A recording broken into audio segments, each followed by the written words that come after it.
Bukavu le 5 juin 2026. Nous sommes venus nous rendre compte du fonctionnement de la centrale hydroélectrique de Ruzizi 1 et les difficultés rencontrées par l'équipe technique qui assure la maintenance pour le bon fonctionnement de la centrale.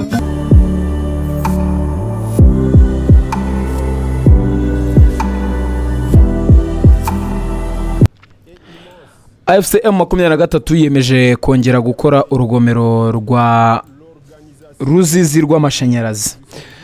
Itsinda AFCM 23 riyobowe n'umunyamabanga uhoraho akaba n'umuyobozi nshingwabikorwa Benjamin Mbonimpa ryagiriye uruzinduko rw'isuzuma rya tekinike muri sosiyete y'igihugu ishinzwe amashanyarazi NEL cyangwa se SNEL ndetse no ku rugomero rw'amashanyarazi rwa Ruzizi ku wa gatanu tariki ya 5 Kamena 2026. Uru ruzinduko rwari rugamije kurebaho ibikorwa byo gusana no guteza imbere uru rugomero bigeze, gusuzuma imikorere iri ku rwego rw'akazi no kumva ibibazo, ibyifuzo ndetse n'ibitegerejwe n'abakozi. Ibiganiro byabaye hagati y'intumwa za AFCM 23 n'abayobozi ndetse n'abakozi ba SNEL mu mwuka wo gukorera mu mucyo no kuganira byafashije kugaragaza ibibazo bikomeye biri mu rwego rw'amashanyarazi. Byanakomeje ku ngamba zifatika zishobora gufatwa kugira ngo ubushobozi bwo gutanga amashanyarazi bwiyongere, ibikorwa remezo bikomere neza kurushaho kandi serivisi z'amashanyarazi zitangwe ku rwego rwiza ku baturage bo muri aka karere. Binyuze muri iki gikorwa AFCM 23 yongeye gushimangira ubushake bwayo bwo gushyigikira isanwa n'iterambere ry'ibikorwa remezo bifatika kandi bifatiye runini abaturage no guteza imbere uburyo burambye bwo kubona amashanyarazi afatwa nk'inkingi y'iterambere y'ubukungu n'imibereho myiza by'abaturage. Ni igikorwa navuga ngo cyiza gikomeje kwerekana n'ubundi ubushobozi ndetse n'ubushake AFCM 23 ifite bwo kuba yajya mu ruhande rw'abaturage ndetse ikanumva ibyabo nk'uko mugena mubibona neza. Ni amasezerano yasinywe, ese ibintu byakorwa bite? Urabibona abagiye batandukanye, hari abayobozi b'ihuriro n'ubundi bari baje, delegation yari yaje, hakaba n'abainjeniyeri bagomba kubaka, abakozi muri rusange. Navuga ngo ni ikintu cyiza kuri AFCM 23 ndetse no gushaka imibereho myiza y'abaturage, cyane ko nyine iyo ugiye kureba mu iterambere ry'abaturage ndetse n'agace muri runaka cyangwa se igihugu runaka, amashanyarazi agira uruhare rukomeye cyane kuko haba hari ibikorwa byinshi bigomba kuba bikorwa kandi bikeneye amashanyarazi. Navuga ngo ni umwe mu nkingi y'iterambere muri buri domaine yose. Rero AFCM 23 kuba ikomeje kuba yakora ibi bikorwa, navuga ko yiyemeje gushyigikira ibikorwa byo kongera gukora neza uru rugomero rwa Ruzizi, bizafasha n'ubundi imibereho myiza y'abaturage mu bukungu bw'akarere n'ibindi bigiye bitandukanye. Nk'uko nabikubwiye, uruzinduko rwari rugamije gusuzuma aho ibikorwa byo kuvugurura no guteza imbere urugomero bigeze. Bari kureba imbogamizi ziri mu rwego rw'amashanyarazi no kuganira n'abakozi ku buryo serivisi zizanozwa. Nk'uko mwagiye mubibona muri abo mashusho, ntago ari abayobozi gusa hari n'ingeri zose, abubaka, abakozi bazakora nyine muri urwo rugomero.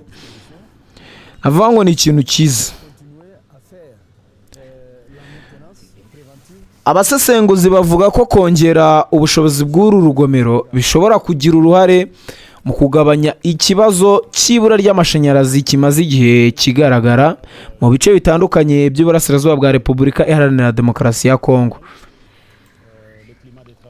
ibi nta wabitindaho cyane cyane ko ni natwe turabizi, ntago twakirirwa tubijyamo ngo tubitindeho. Ahantu hari amashanyarazi n'ubuzima buba bugenda, kuko iyo ugiye kureba nta bintu by'urugomo bishobora kuba hagaragara, bari umucyo, ibintu byose bibona ijoro n'amanywa. Ibikorwa byinshi bikorwa habaye amashanyarazi, imashini zishobora gukora, inganda zishobora gukora mu iterambere, zoperatinga cyangwa zikomeza ibikorwa byazo kuko zifite umuriro w'amashanyarazi. Navuga ngo rero ni ikintu cyiza kuri AFC M23 ikomeje kujya mu ruhande rw'abaturage.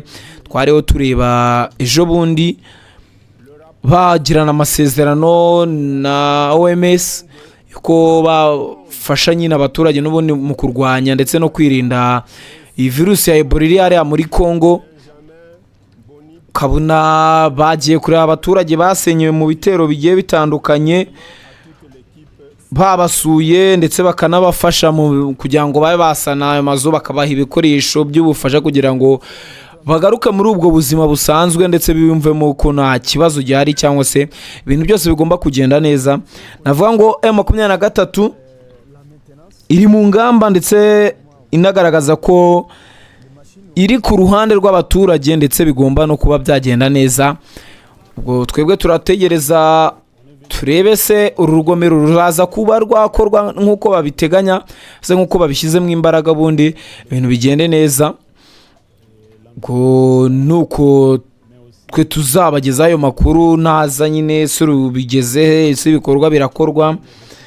Nibyo tuba tugukurikirana hano kuri The Quick Times News, kandi subscribe kugira ngo tujye tubana neza, ibiganiro byose ubibonera igihe, bundi ibindi byose Imana ibaho umugisha kandi muhahe muronke. Nibyo tuba tubifuriza nka The Quick Times News. Ubundi amakuru yose tugenda tuyakugezaho buri minota mike cyane, wowe ugiza usure The Quick Times News. Est immense car tout fonctionne à merveille et toute l'organisation fière du service rendu par l'équipe dirigeante de la SNEL Bukavu. Le rapport sera donné à la hiérarchie afin de répondre au plus vite des desiderata reçus sur place.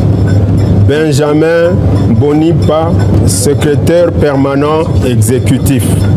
Remerciements à toute l'équipe SNEL Bukavu. Merci. Les autorités de l'AFC M23 nous ont rassurés qu'ils vont tout faire pour mettre les moyens à notre disposition de façon que nous puissions continuer à faire la maintenance préventive au moment voulu et que les machines, on puisse les sauvegarder pour l'éternité.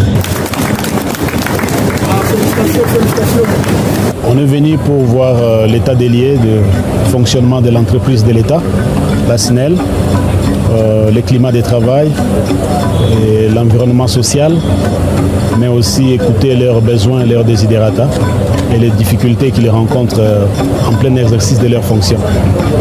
Les échanges étaient francs et ouverts. Ils nous ont posé leurs problèmes. Et pour des problèmes d'ordre technique, purement organisationnel, on y a répondu. Et pour les problèmes d'ordre stratégique, on va remonter l'information à la hiérarchie afin qu'ils puissent prendre des dispositions quant à ce.